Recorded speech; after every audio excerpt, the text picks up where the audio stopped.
it's all right, can I just talk? Yeah. Okay. So, is it okay to say the name? Yeah. What Okay. about him? So, what I hear is that he's involved too. He's terrible.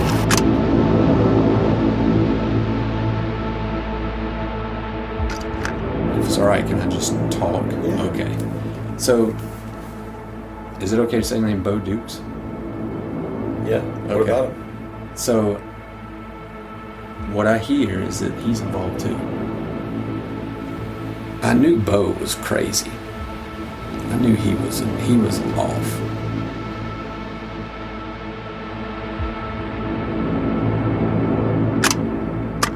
Okay, this is kind of weird. There's another kid that they're looking for, same age, around the same age. His name is.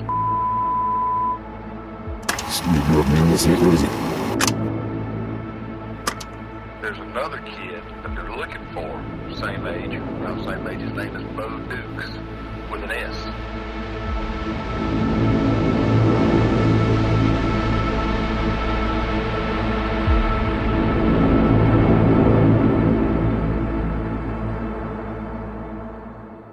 Dun, dun, dun, dun, dun, dun, dun, 10 years ago today marked the last time anybody reported seeing or talking to Tara Grinstead. Officially, police are calling this a missing persons GBI case. officials say investigators latex gloves found in $80,000 reward is being offered Where for information. is Tara Grinstead? From Tenderfoot TV in Atlanta, this is Up and Vanished, the investigation of Tara Grinstead. I'm your host, Payne Lindsey. Today's episode is brought to you by FrameBridge. Are the walls in your house looking a little blank? Do you have old pictures or rolled up art laying around? FrameBridge.com is the perfect one-stop shop for all your framing needs. It's 2017, people, and FrameBridge knows that. So you don't have to have an actual physical picture in order to frame it. You can upload any digital picture straight to their website at FrameBridge.com. Personally, I love FrameBridge. I ordered a huge framed Up and Vanish poster to put in my office. And I'm not gonna lie, it's pretty awesome. Also, a few weeks ago we held a FrameBridge contest to win the same Up and Vanish poster I have, customized by FrameBridge.com. And today we're announcing two of the winners.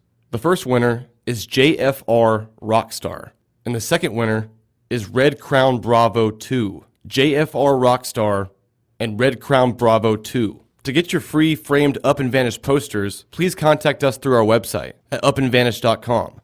We've also decided to extend this contest for another 2 weeks, and we're going to pick 3 more winners. To enter, all you have to do is just rate this podcast and write a review on iTunes, and we'll announce the winners in 2 weeks at the end of episode 15.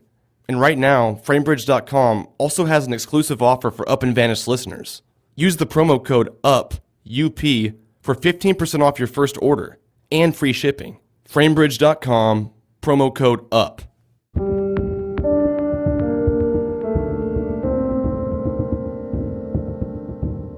Before we get started today, I have a very important message to share with you. I have an official statement from Marcus Harper's attorney, and he asked me to share this on the podcast. Marcus Harper's attorney says the following. My client sends his sincerest condolences to the family of Tara Grinstead, especially her father and stepmother, for their tragic loss. He also extends his appreciation to the Georgia Bureau of Investigation and local law enforcement for their tireless efforts to determine the identity of parties involved in this case. He asks that the public, and especially the media, respect his privacy and that of his loved ones as they begin the process of closure. Sincerely, Cody Daniel.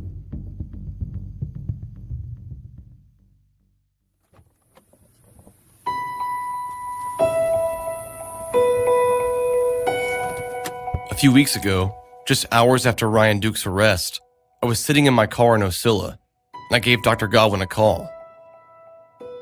So how many more people are involved in this thing, are we thinking? Possibly Bo Dukes with an S. Ryan Duke without an S and Bo Dukes with an S. But if I hear anything else, I'll let you know. You take care now. You too.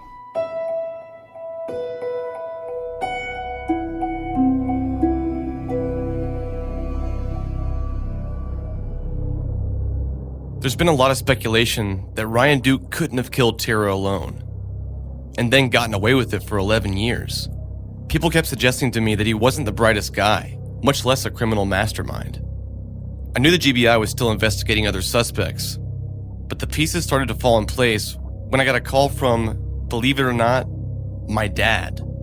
Yeah, so this is what happened. A good friend of Jimmy's was out in Texas yesterday and met this guy out there. It turns out this guy he met is from Osceola. The guy said, I've been contacted by the GBI because they said they found Tara Grinstead's body in my pecan grove. But anyway, Jimmy is going to give me phone number. That's who told Jimmy this. He listens to podcasts. Yeah, he listens to his podcast, so he's up on who you are. Okay, what's the number? I called this person, who requested to remain anonymous. The pecan grove he was talking about belonged to Randy Hudson. He also mentioned that Randy Hudson's nephew was now missing. That nephew was Bo Dukes.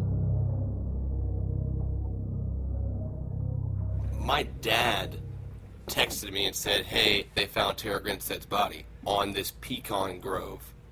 Was it Hudson by chance? It was Randy Hudson. And Bo Dukes is kin to the Hudsons.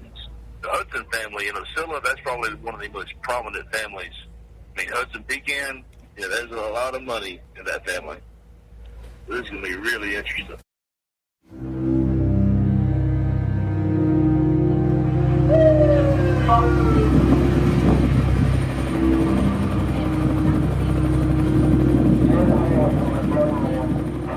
As it turns out, the rumor of this pecan grove in Fitzgerald wasn't far off.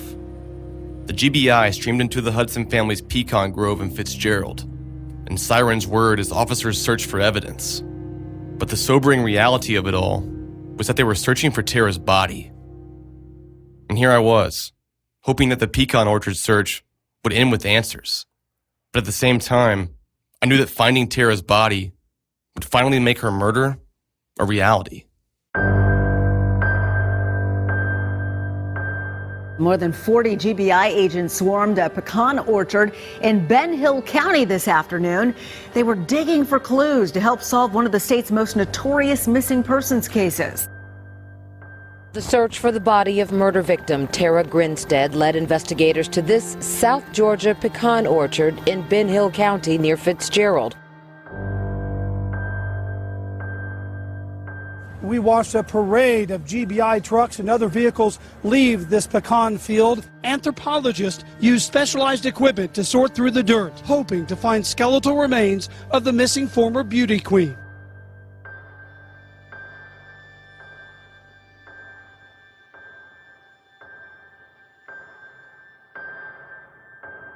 Randy Hudson, the owner of the Pecan Grove, spoke to a local news station after the GBI search broke. Well, what I'd like to say is, first, our most sincere prayers go out to the Grinstead family.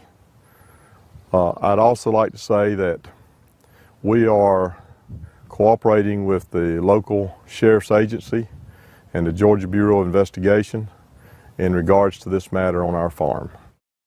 Yeah, they had our helicopter flew over yesterday, and they got quite a setup out there in the middle of the field. That was Tony Thomas, a reporter for WSB-TV's Channel 2 in Atlanta. They were first on the scene at the Pecan Orchard in Fitzgerald. While he was there, he was able to speak to Special Agent J.T. Ricketson from the GBI, who's in charge of the Grinstead case.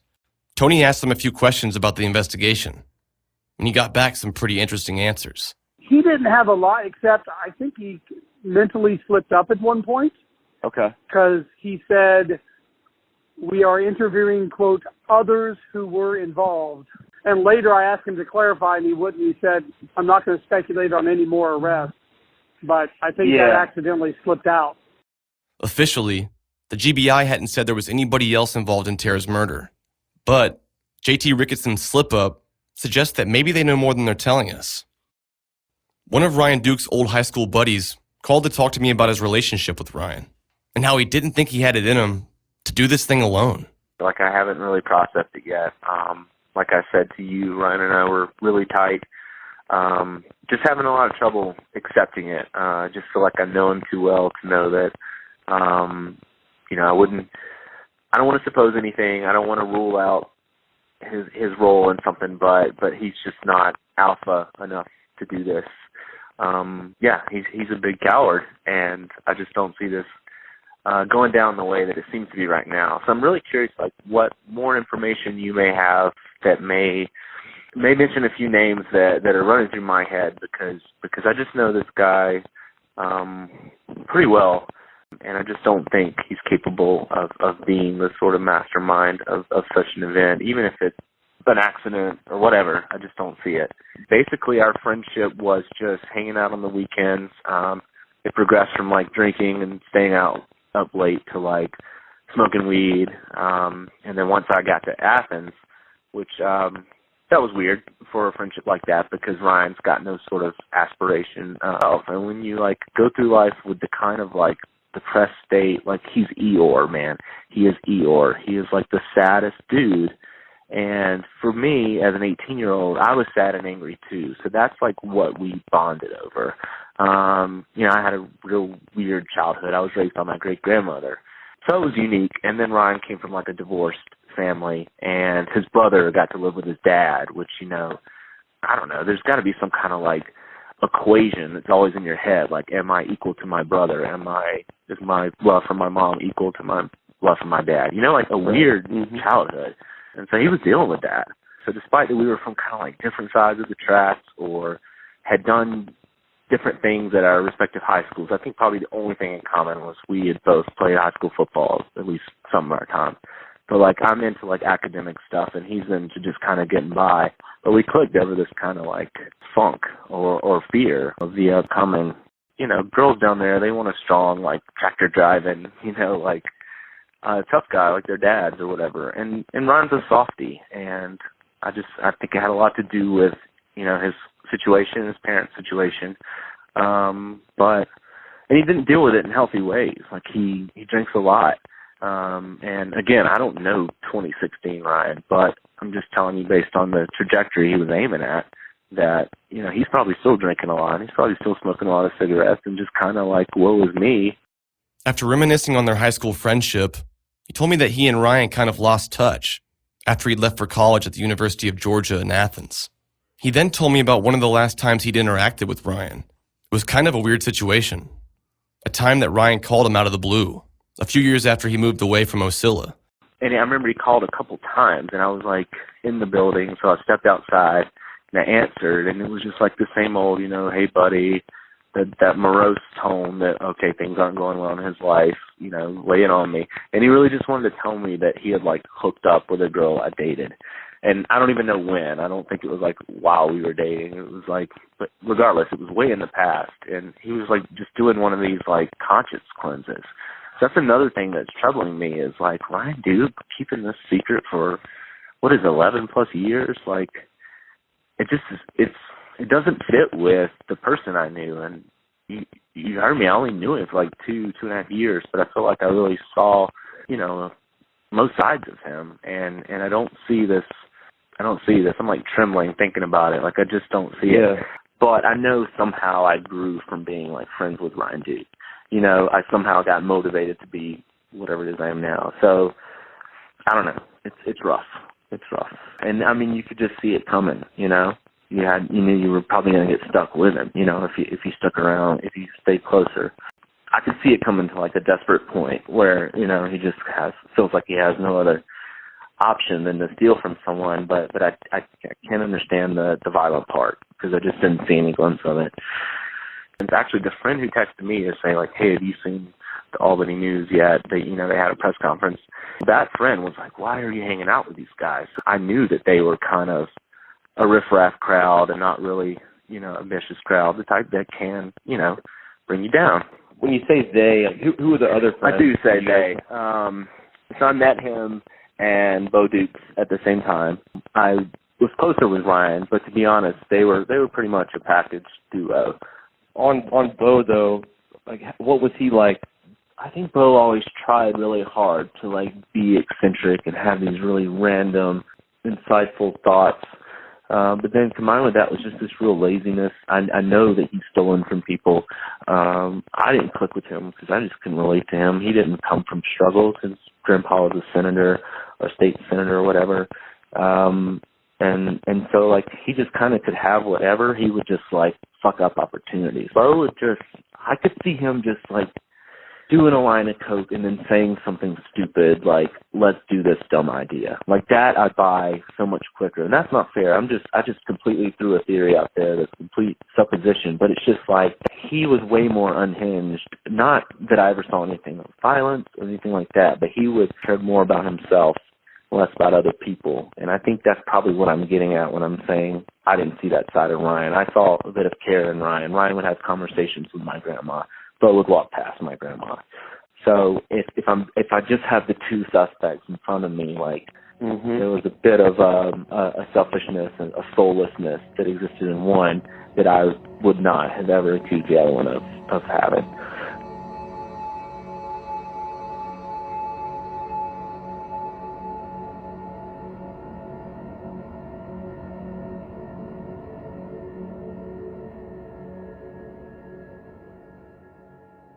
Thousands of people seeking home security get ripped off every single day. And the home security industry wants you to believe it's your only option. They have mobs of salesmen out there trying to scare you into signing one of their long-term contracts. The next thing you know, you're writing huge checks every month with no way out. It's robbery by contract, and it can cost you thousands. But thankfully, there's a much better way to protect your home.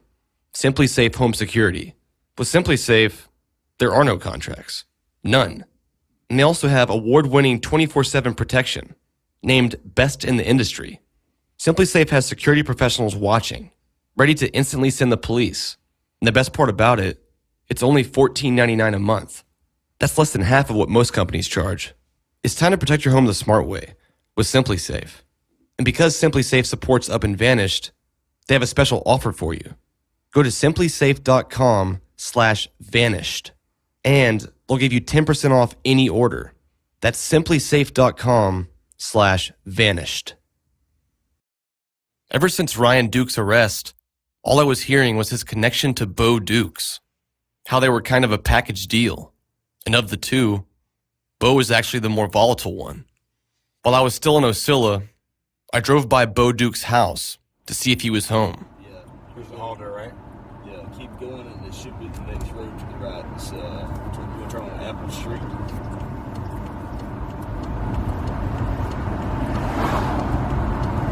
I wonder if he is gone. But he wasn't there.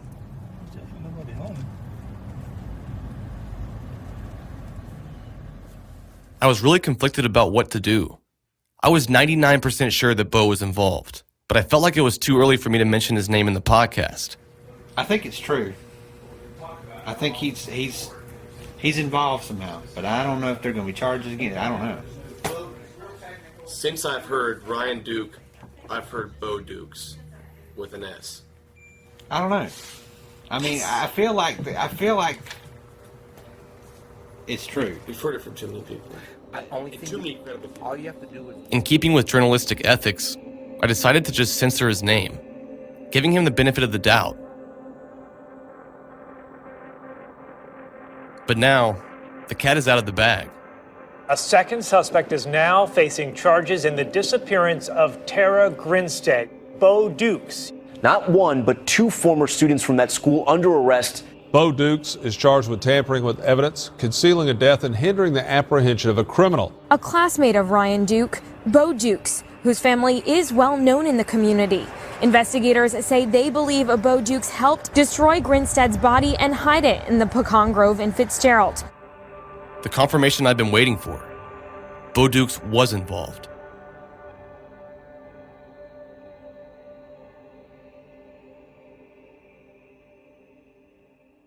I called Maurice to see how he was taking all of this. So much had happened in this case in a matter of days, and I wanted to hear his reaction.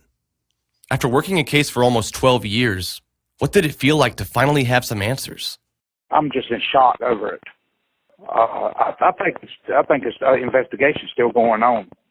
Yeah, it's just a very odd situation, and there's more to it It's somebody that did not have a criminal record, no learned experience of breaking in people's houses, no learned experience of criminality, did not do this as a random thing. They just didn't. I just can't figure out why Ryan was at her house that night. That's the thing. He didn't walk around or riding around and say, yep, I'm going to choose that. Because in the past, I mean, unless he got by with a lot of stealing and burglary in the past, he didn't have a criminal record. I doubt he got by with it. And he just didn't choose that one night to do this one thing. He went there with a purpose for somebody, or he went there with a purpose himself, and it got mad and something turned nasty. Why did he choose her? I think he had more help too from Bo than what is being said. Here's the thing: Bo's not charged with anything in Irwin County, and Ryan's not charged with anything in Ben Hill County.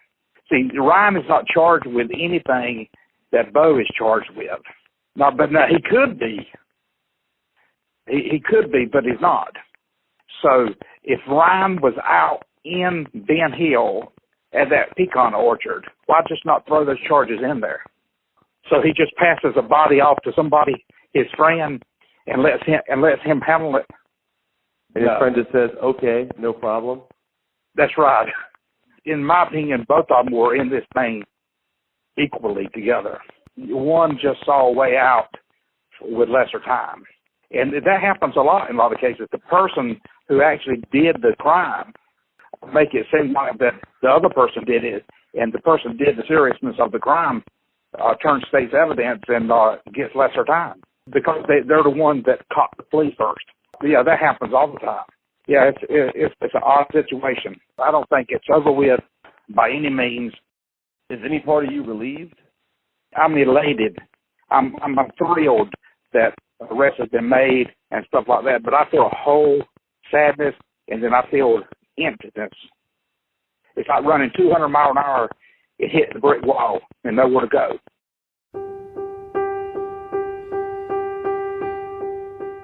Even with all the recent developments in this case, it still struck Maurice as strange.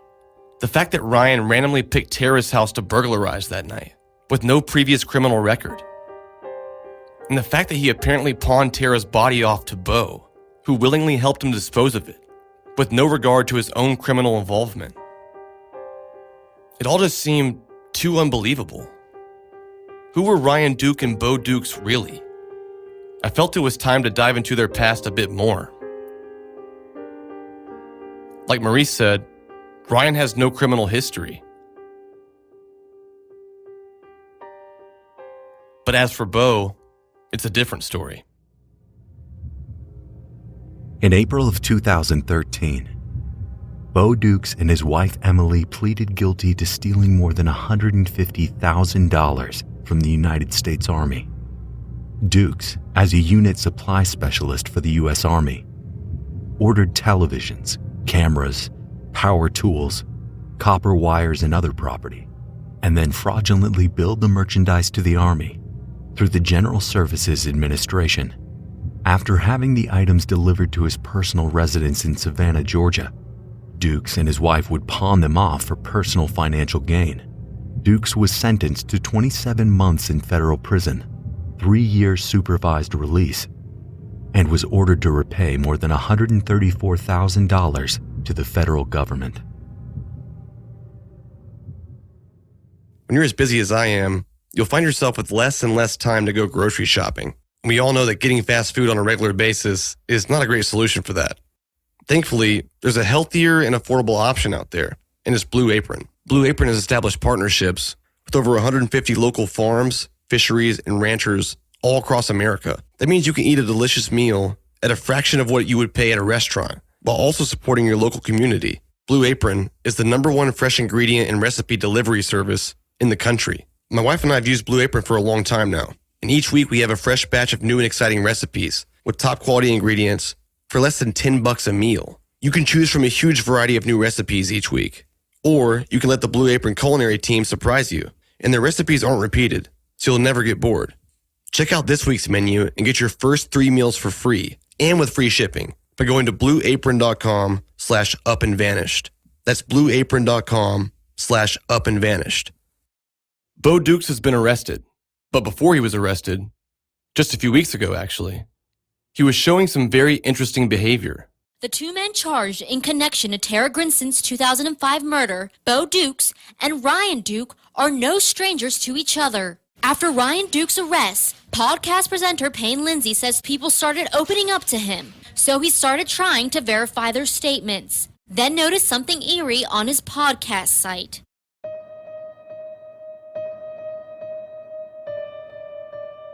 Bo Dukes has been trolling the Up and Vanish discussion boards.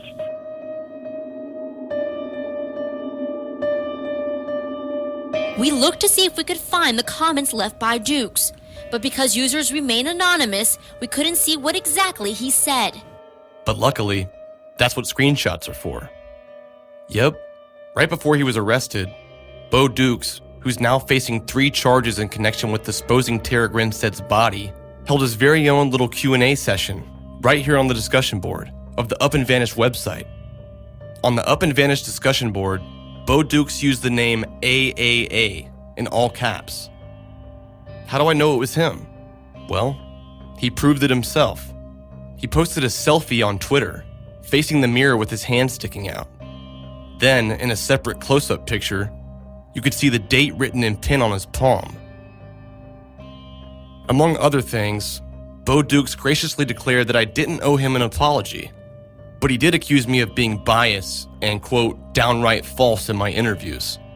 But the highlight of his stint on the discussion board had to be this. He wrote, "I think the GBI has done a great job. Justice is a finicky thing and subjective." Yep, it sure is.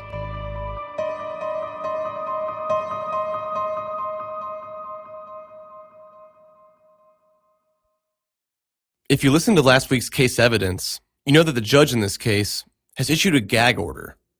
But since then, several prominent media outlets here in Georgia have filed a motion opposing this gag order. And this Thursday, there's a court hearing about it. I called up Philip Holloway, the defense attorney in last week's case evidence, to see if he could explain this whole situation a little better.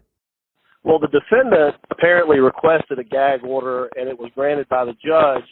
The problem with the gag order is that it is extremely broad, and the news media has intervened asking the judge to narrow the scope of it because, for example, it's being interpreted by the court so that the court is saying that they can't even provide information to the media, information that's normally public record, and that's why it's probably unconstitutionally overbroad. They filed motions to intervene. It's a little bit unusual for a third party to intervene in a criminal case, which is the state versus a certain defendant. In high-profile cases, the media has a limited right to intervene when First Amendment principles are involved.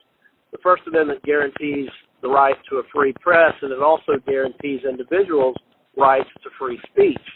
This particular order, for example, can be interpreted by friends of Tara Grinstead from even talking to the media about what she was like.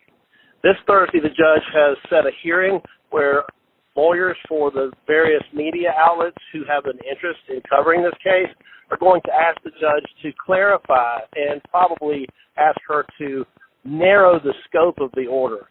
Because the way it is right now, it affects people who don't even know that they may be affected by it. The judge could literally rule from the bench, and she could say, you know what, you're right, this is too broad, I will clarify it, and I will draft a more narrow order. She could take it under advisement, she could deny it from the bench, and she could ask the various media outlets to send her what they would propose in some type of an amended order. And then she could take all of that under advisement before she makes up her mind. This coming Thursday, we'll be releasing a bonus episode covering this court hearing. And Philip Holloway will be here to do a Q&A with you guys. If you have any specific legal questions you want to ask Philip, then leave us a voicemail at 770-545-6411. And Philip will answer it this Thursday in the coverage of our court hearing. High school, and I didn't know hardly any of them people out there. The only person I can remember is Bo. And I sat in this truck and I talked to this guy for probably an hour. we were talking about a fight that me and my friend that was there with me got into the previous year, 2004. Me and this guy kind of had a good little long conversation, and it's something that Bo Dukes got upset. I don't know if he was upset that we were out there or what, but we got kind of a funny vibe, and we just saw him get upset. We saw kind of a commotion in the back of the truck.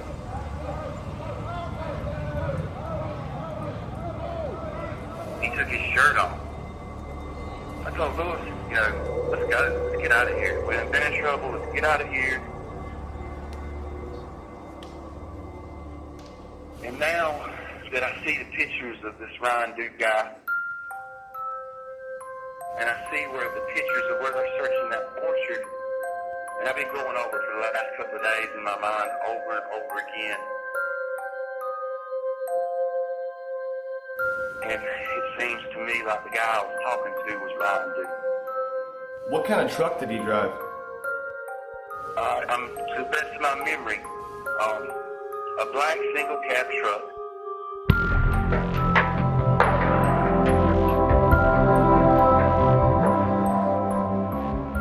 Thanks for listening, guys.